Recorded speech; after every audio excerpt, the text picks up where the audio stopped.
Good morning. नमस्कार, आदाब, सत श्री अकाल, वेलकम, सुस्वागतम सभी लोगों का।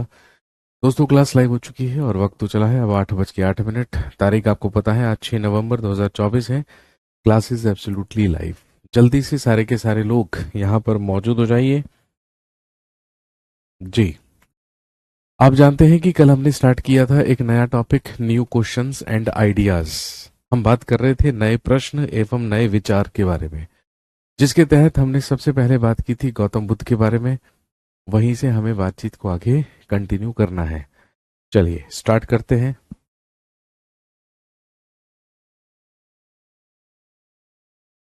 हम पढ़ रहे हैं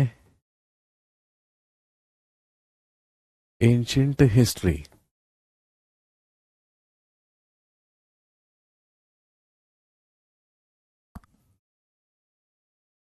प्राचीन इतिहास।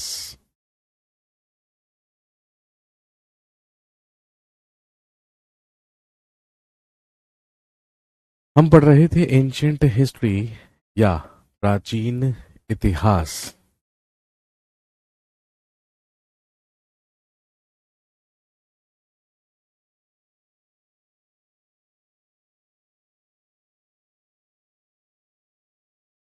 और इसमें हम बात कर रहे थे about new questions and new ideas, नए प्रश्न एवं नए विचार। स्टोरी ऑफ बुद्धा या बुद्ध की कहानी कल हमने पढ़ ली थी और कल हमने बात कर ली थी गौतम बुद्ध के बारे में। वही गौतम बुद्ध के बचपन का नाम सिद्धार्थ था और उन्होंने ही हमारे देश में बुद्धिज्म या बौद्ध धर्म की स्थापना की थी।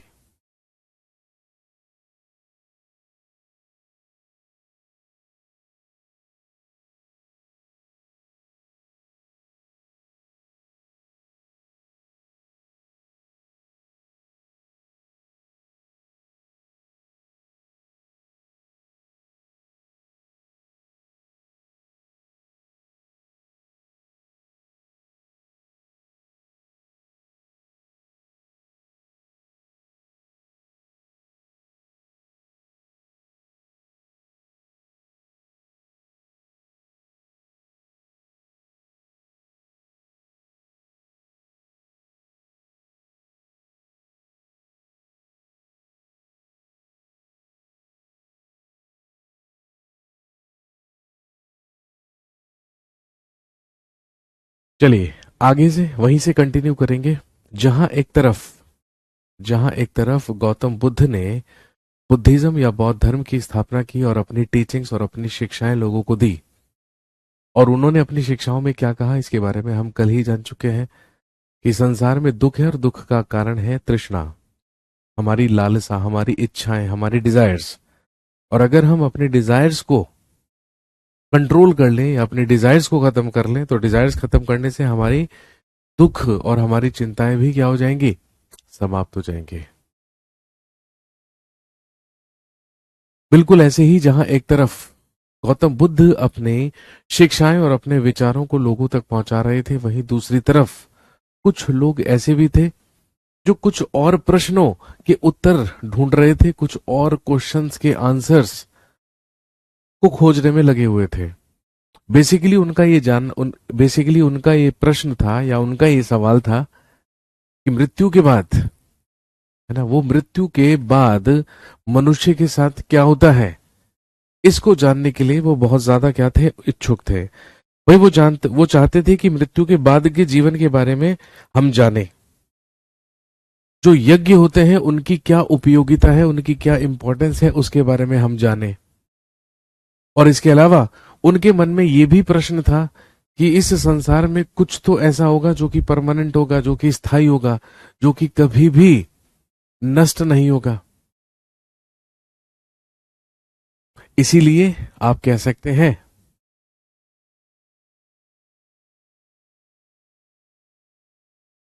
ये सारी की सारी बातें हमें मिलती हैं किसमें, उपनिषदों में।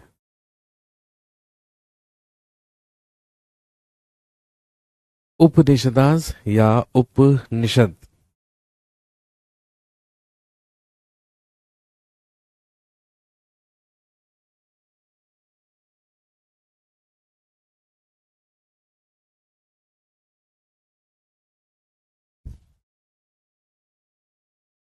उपनिषद मिलकर बना है दो शब्दों से, उप जमा निषद।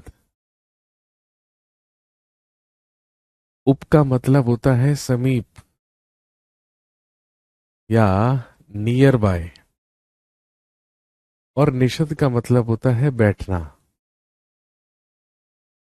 टू सिट, यानी कि टू सिट नियर बाय, समीप बैठना। और ध्यान रखेंगे जो उपनिषद है, these are known as basically post Vedic texts. इन्हें उत्तर वैदिक ग्रंथ माना जाता है। इन्हें उत्तर वैदिक ग्रंथ माना जाता है।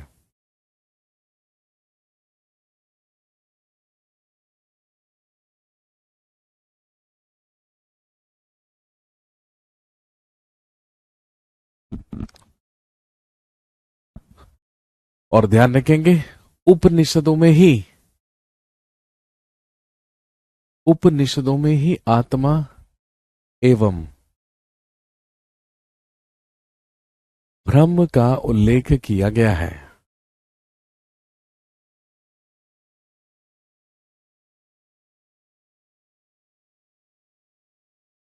हमें उपनिषदों से ही आत्मा और ब्रह्म का उल्लेख मिलता है, और यह विचार मिलता है कि आत्मा और ब्रह्म नश्वर नहीं है, ये कभी भी नष्ट नहीं हो सकते हैं, और ये इस संसार में परमानेंट है, स्थिर है, स्थायी है, जो कि कभी भी समाप्त नहीं हो सकते।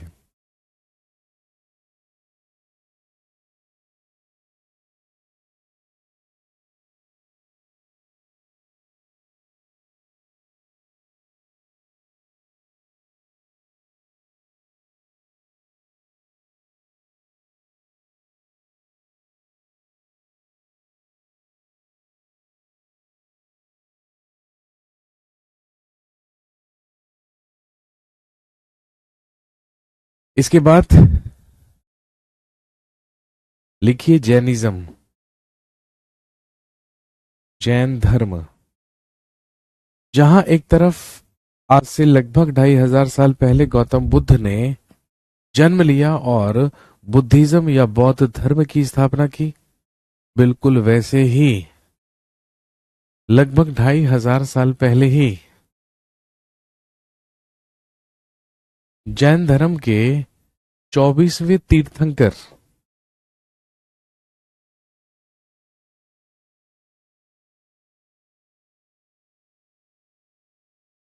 महावीर स्वामी का भी जन्म हुआ।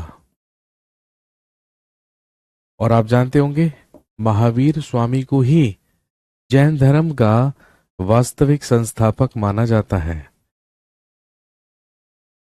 अगर हम बुद्धिज्म की बात करें तो बौद्ध धर्म में केवल और केवल गौतम बुद्ध का उल्लेख ही मिलता है, ना तो उनसे पहले कोई धर्म गुरु हुए और ना ही उनके बाद। लेकिन जैन मान्यताओं के अनुसार, जैन माइथोलॉजीज के अनुसार, जैन धर्म में 24 धर्म गुरु हुए हैं, जिन्हें जैन धर्म के 24 तीर्थंकर कहा जाता है। और ध्यान रखेंगे जैन धर्म के जो 24 तीर्थंकर हुए हैं, उन्हीं में सबसे अंतिम तीर्थंकर, जैन धर्म के सबसे अंतिम तीर्थंकर ही कौन माने जाते हैं? महावीर स्वामी।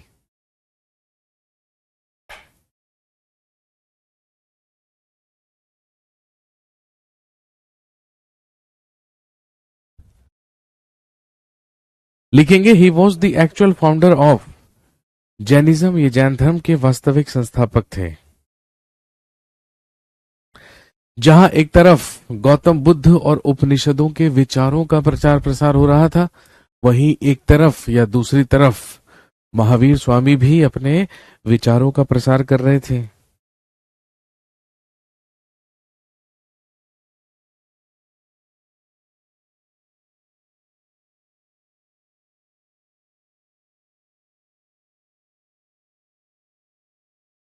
लिखेंगे at the age of 30 years, at the age of 30 years, 30 वर्ष की आयु में ही डिपार्टेड फ्रॉम हिज होम, 30 वर्ष की आयु में इन्होंने गृह त्याग किया।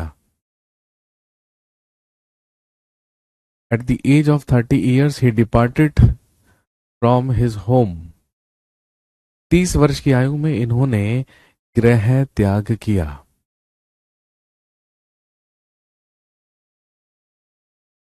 और ध्यान रखेंगे, लिखेंगे in the age of 42 years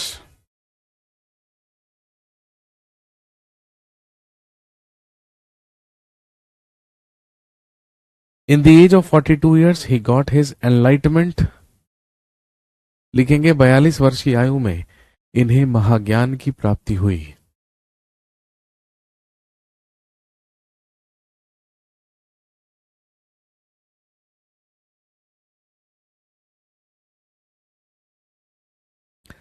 in 42 years as he got his enlightenment. इनका एनलाइटमेंट हुआ था जुम्बिक ग्राम में। जगह का नाम Jumbhik Gram, at the bank of Rijupalika river.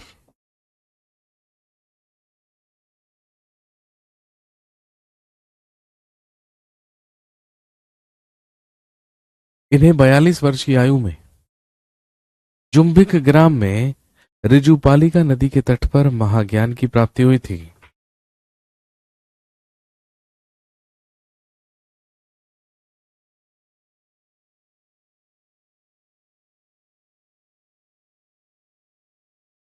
लिखेंगे he gave his teachings in Prakrit language. इन्होंने अपनी शिक्षाएं प्राकृत भाषा में दी।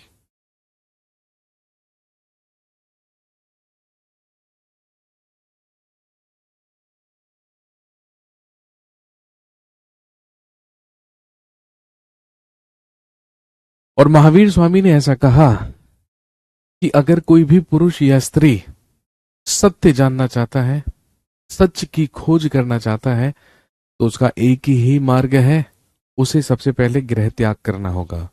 सबसे पहले उसे घर छोड़ना होगा, सांसारिक मोह माया से उसे परे उठना होगा।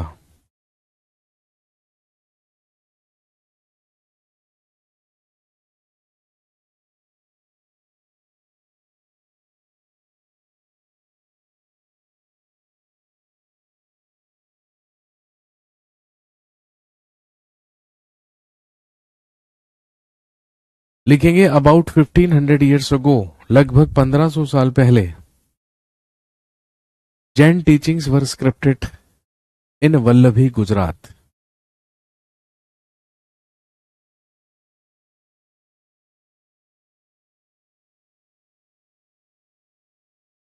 लिखेंगे जैन शिक्षाओं को लगभग 1500 साल पहले गुजरात के वल्लभी में लिपिबद्ध किया गया। और ध्यान रखेंगे महावीर स्वामी ने अपनी टीचिंग्स में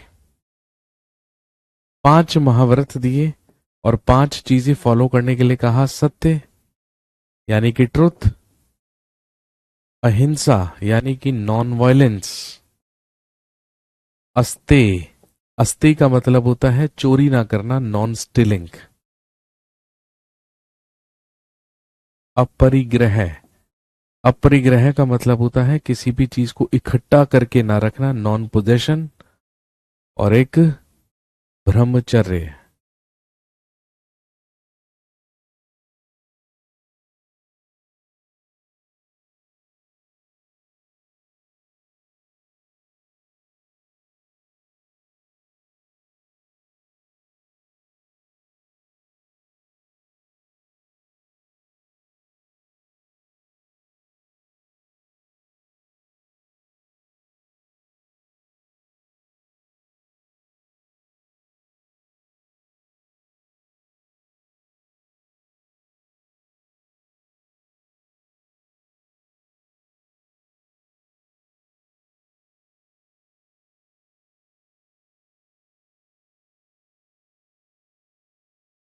इसके बाद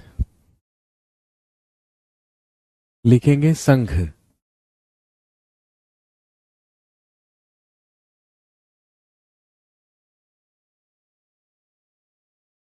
अभी अभी मैंने आपको बताया कि गौतम बुद्ध और महावीर स्वामी दोनों का ही ये मानना था, दोनों का ही ऐसा मानना था कि गृह त्याग करके ही, घर बार छोड़कर ही सत्य और महाज्ञान की प्राप्ति की जा सकती है। लेकिन वो लोग जो गृह त्याग करेंगे, जो अपना घर बार छोड़ेंगे, वो रहेंगे कहाँ? उन्हीं के रहने के लिए, उन्हीं के रहने के लिए एक संगठन बनाया गया। उसी संगठन को क्या कहा गया? संघ कहा गया।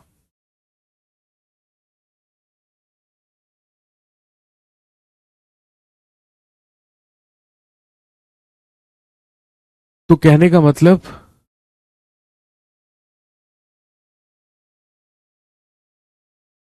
गृह त्याग करके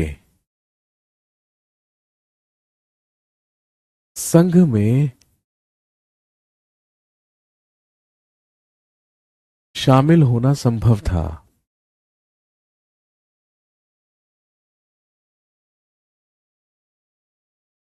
गौतम बुद्ध ने ऐसा कहा कि जिस व्यक्ति की आयु कम से कम 15 वर्ष है, तो वो गृह त्याग करके संघ में रह सकता है। और ध्यान रखेंगे, संघ के जो नियम थे या जो रूल्स थे, वो एक टेक्स्ट, वो एक ग्रंथ में लिखे हुए थे जो कहलाता था विनय पिटक।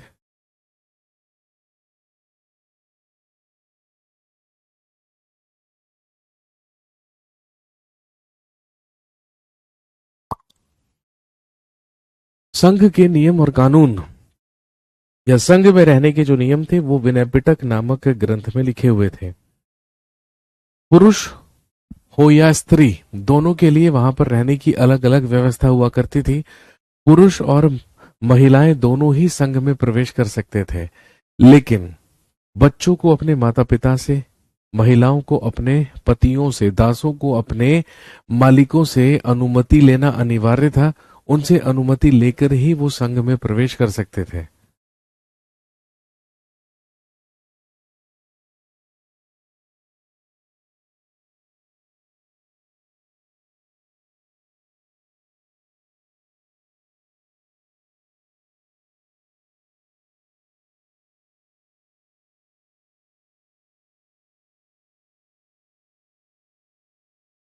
और ध्यान रखेंगे, बौद्ध धर्म में किसी भी तरीके का कोई जातिवाद या किसी भी प्रकार का कोई भेदभाव या कोई डिस्क्रिमिनेशन नहीं था।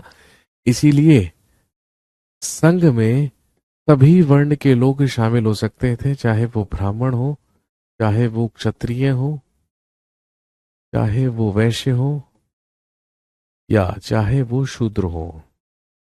सभी कैटेगरी और सभी वर्ण के लोगों को, सभी कैटेगरी या सभी वर्ण के लोगों को संघ में शामिल होना पॉसिबल था। उन सभी का एडमिशन वहां पर होना पॉसिबल था।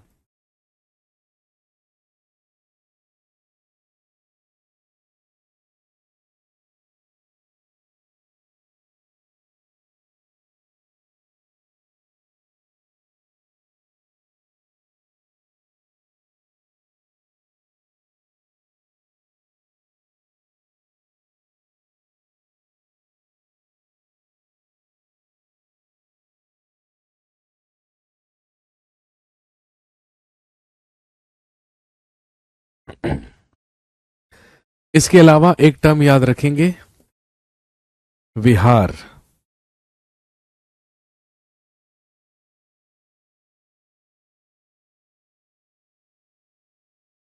बेसिकली रेजिडेंसेस ऑफ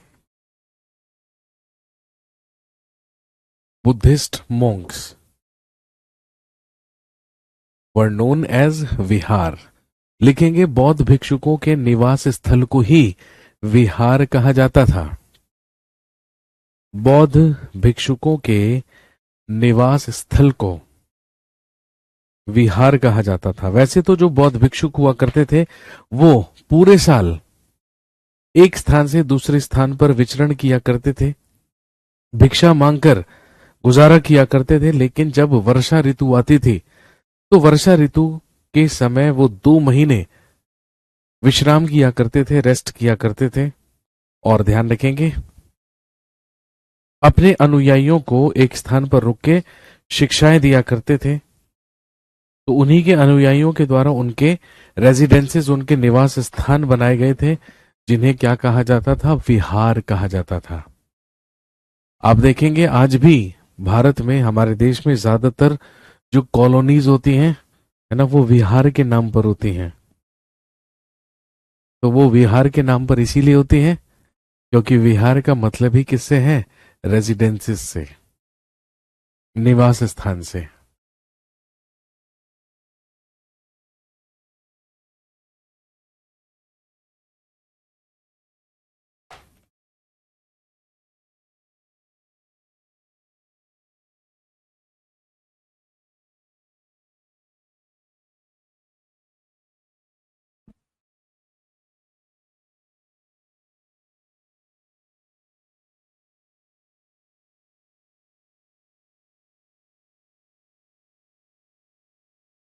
नेक्स्ट, यहां पर समाप्त होता है ये topic, new questions and new ideas, जिसमें हमने सबसे पहले बुद्धिज्म के बारे में बात की, फिर उपनिषदों के बारे में बात की, उसके बाद हमने जैनिज्म के बारे में बात की, और उसके बाद हमने संघ और विहार के बारे में बात की। ठीक है, इसके बाद अगला चैप्टर होता है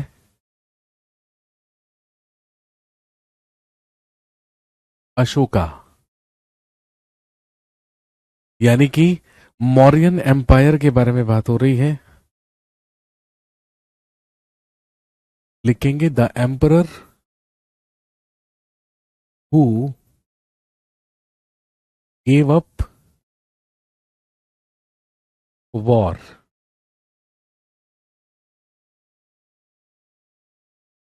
हिंदी में लिखेंगे अशोक, हिंदी में लिखेंगे अशोक, एक सम्राट जिसने युद्ध का त्याग किया।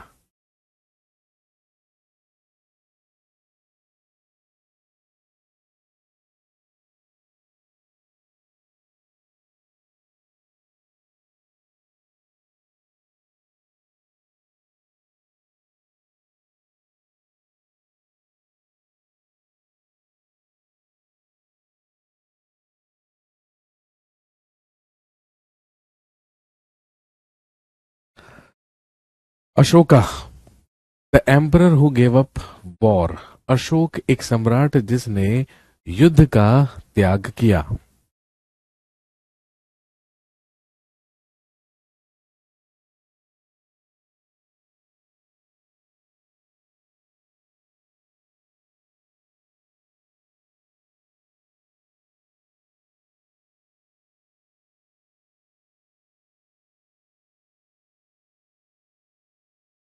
तो चलिए लिखेंगे सबसे पहले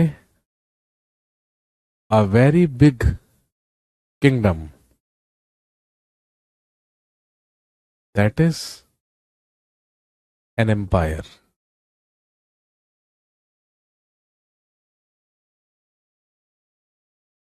लिखिए एक बहुत बड़ा राज्य, एक साम्राज्य।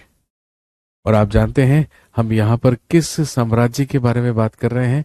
We are talking about Mauryan empire. हम बात कर रहे हैं मौर्य साम्राज्य की।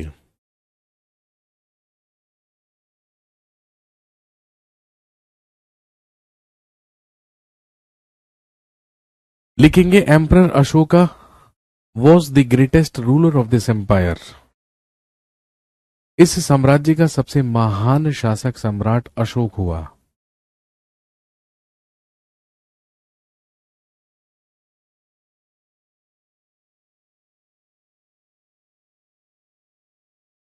Ashoka was the greatest ruler of Mauryan empire. Ashoka Maurya साम्राज्य का सबसे महान शासक हुआ।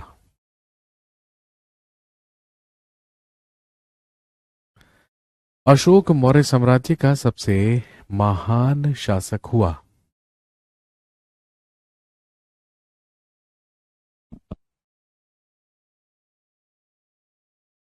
Founder of Mauryan empire was Chandragupta Maurya. Maurya साम्राज्य की स्थापना कभी चंद्रगुप्त मौर्य के द्वारा की गई थी। और कब? तो ध्यान रखेंगे अबाउट 2300 ईयर्स अगो, लगभग आज से 2300 साल पहले। आज से लगभग 2300 साल पहले चंद्रगुप्त मौर्य के द्वारा मौर्यन एम्पायर या मौर्य साम्राज्य की स्थापना की गई।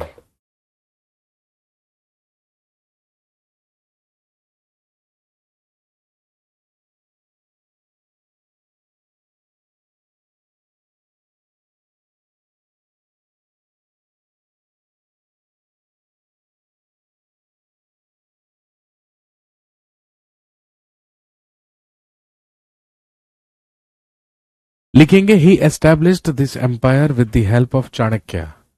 इसने चाणक्य की मदद से मौर्य वंश की स्थापना की थी। और ध्यान रखेंगे चाणक्य के ही विचार, बेसिकली चंद्रगुप्त मौर्य के ही गुरु हुआ करते थे चाणक्य, और चाणक्य के ही विचार हमें एक प्रसिद्ध पुस्तक में मिलते हैं जो कहलाती है अर्थशास्त्र। इसका नाम अर्थशास्त्र है, यानी कि इकोनॉमिक्स, लेकिन इसका विषय आर्थिक नहीं बल्कि राजनैतिक है, पॉलिटिक या पॉलिटिकल सब्जेक्ट। मौर्य वंश की राज्य व्यवस्था अर्थशास्त्र से ही चलाई जाती थी। इसका विषय पूरी तरीके से राजनैतिक है।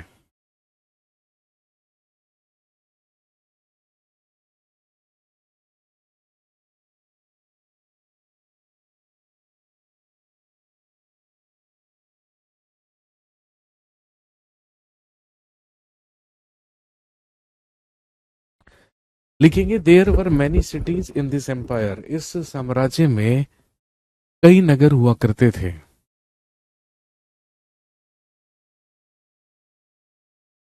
There were many cities in this empire. इस साम्राज्य में कई नगर हुआ करते थे।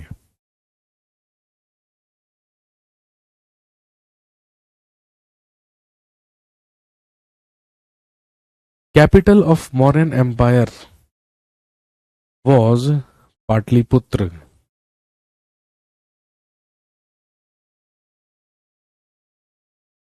इस साम्राज्य की राजधानी पाटलिपुत्र हुआ करती थी, लेकिन उत्तर पश्चिम में या नॉर्थ वेस्ट में सबसे प्रमुख नगर हुआ करता था तक्षशिला।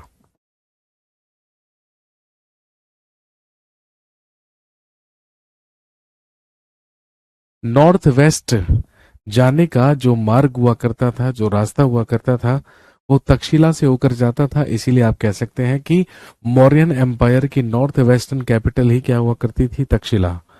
याद कीजिए, कल मैंने आपको 16 महाजनपद पढ़ाए थे, तो 16 महाजनपदों में एक महाजनपद था गांधार, और गांधार की राजधानी ही क्या थी? तक्षशिला, जो कि आज पीओके में है, पाकिस्तान ऑक्यूपाइड कश्मीर में। वही नॉर्थ वेस्टर्न कैपिटल हुआ करती थी मौर्यन एम्पायर या मौर्य साम्राज्य की। और ध्यान रखेंगे इनकी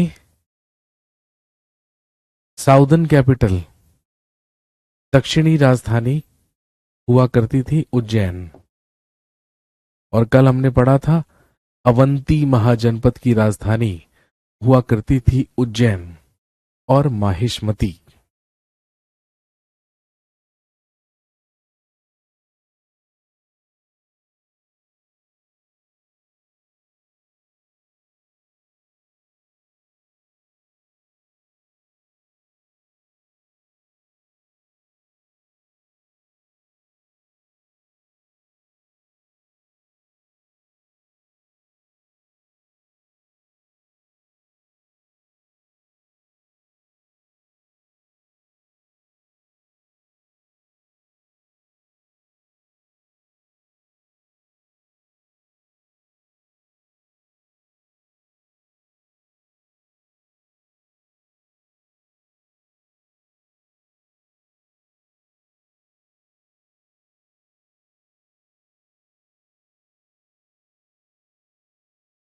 अब इस एम्पायर का एडमिनिस्ट्रेशन या इस साम्राज्य का प्रशासन कैसे चलता था?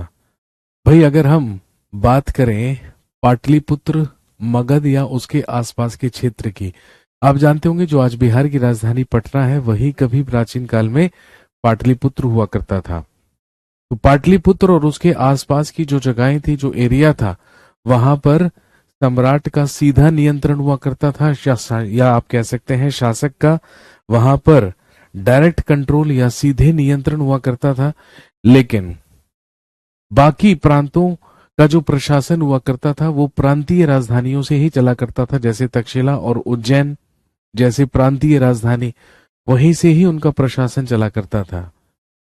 और ध्यान रखेंगे चाणक्य ने अपने अर्थशास्त्र में ऐसा लिखा भी है कि जो नॉर्थ वेस्ट हुआ करता था, यानी कि जो तक्षशिला और तक्षशिला का उत्तर पश्चिमी भाग हुआ करता था, वो ब्लैंकेट्स या कंबलों के लिए प्रसिद्ध हुआ करता था। जबकि सोना, गोल्ड और सारे के सारे जो कीमती पत्थर हुआ करते थे वो कहां से मिलते थे? साउथ इंडिया से। वो उसके लिए दक्षिण भारत प्रसिद्ध हुआ करता था। ये बात हमें चाणक्य के अर्थशास्त्र में भी लिखी मिलती है।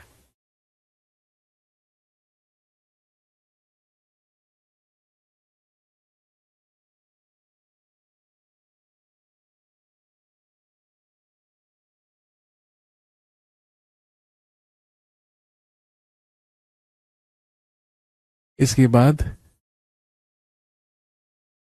अशोका।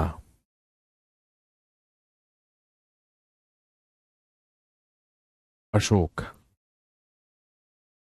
लिखेंगे he was the greatest ruler of Maurya dynasty. ये मौर्य वंश का सबसे महान शासक था। And he was first ruler in Indian history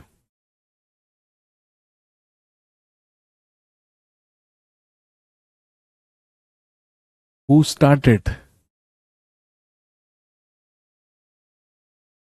writing inscriptions. लिखेंगे अभिलेख लिखवाने वाला ये भारत के इतिहास का प्रथम शासक था। अभिलेखों को लिखवाने वाला ये भारत का सबसे पहला शासक था। भारत में ओल्डेस्ट इंस्क्रिप्शंस या सबसे पुराने अभिलेख अशोक के ही मिलते हैं, जो मुख्य रूप से ब्राह्मी लिपि और खरोष्ठी लिपि में लिखे हुए हैं। अशोक के अभिलेख भारत में सबसे पुराने माने जाते हैं, जिन्हें ब्राह्मी लिपि और खरोष्ठी लिपि में मुख्य रूप से लिखा गया है, और ये प्राकृत भाषा में ज्यादातर मिलते हैं।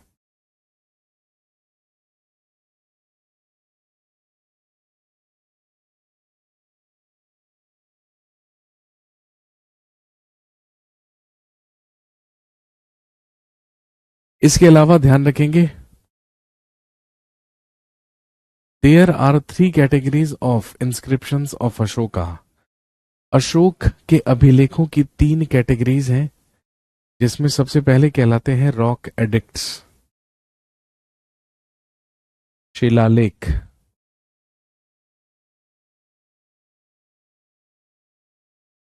दूसरे कहलाते हैं पिलर एडिक्ट्स,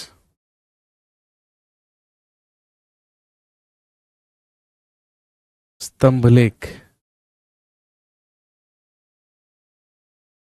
और एक कहलाते हैं केव इंस्क्रिप्शंस, या जिसे आप हिंदी में लिख सकते हैं गुफा अभिलेख। इन 3 कैटेगरीज में हम अशोक के अभिलेखों को डिवाइड कर सकते हैं।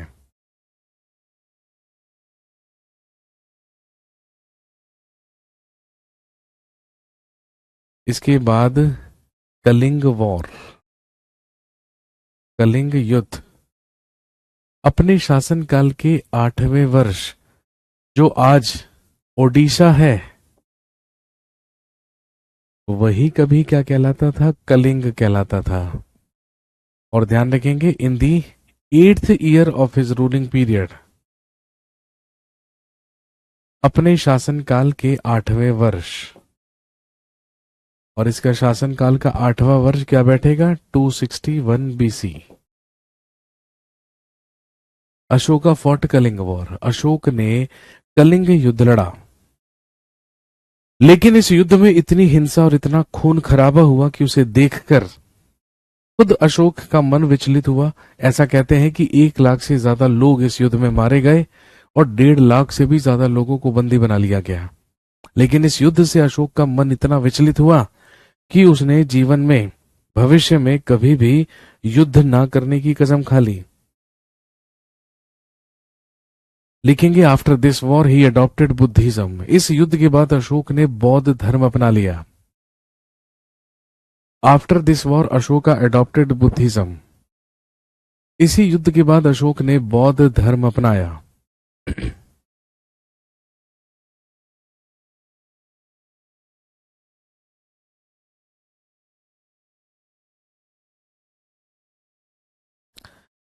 लिखेंगे and after that Ashoka gave his teachings and directions through his inscriptions. और इसके बाद अशोक ने अपनी शिक्षाएं और अपने निर्देश अभिलेखों के ही माध्यम से दिए। और विश्व में विश्व में नहीं, भारत में सबसे ओल्डेस्ट इंस्क्रिप्शन, सबसे प्राचीन अभिलेख अशोक के ही माने जाते हैं।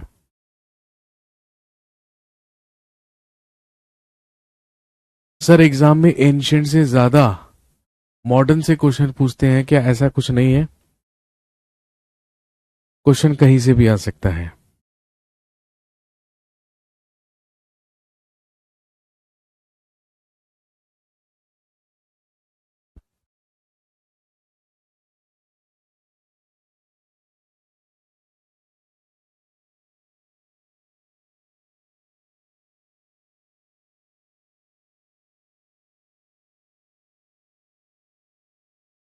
चलिए आज के लिए इतना ही रखते हैं, बाकी करते हैं अगली क्लास में। 10 बजे मुलाकात होगी। Thank you very much. Have a nice day.